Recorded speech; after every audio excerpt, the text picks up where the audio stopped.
আমাদের যে 25 ব্যাচ তাদের আগের ব্যাচ অনেক আন্দোলন করে সংগ্রাম করে তারা তার ন্যায্য দাবিগুলো আদায় করতে পেরেছিল এবং তাদের শেষের যে 4টা পরীক্ষা ছিল 4টা পরীক্ষা সরকার বাধ্য হয়ে স্থগিত করেছিল।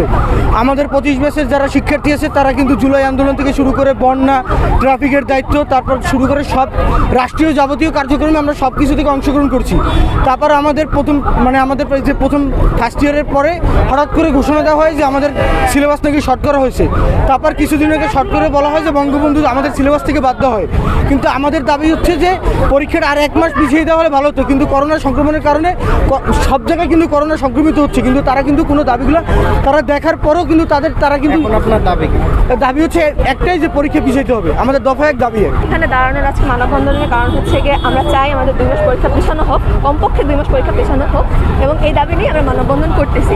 এখন দাবি মানা হবে না এই চিন্তা আমরা এখনো করি নাই। আমাদের চিন্তা আমাদের দাবি মানতে হবে এবং মানা হবে।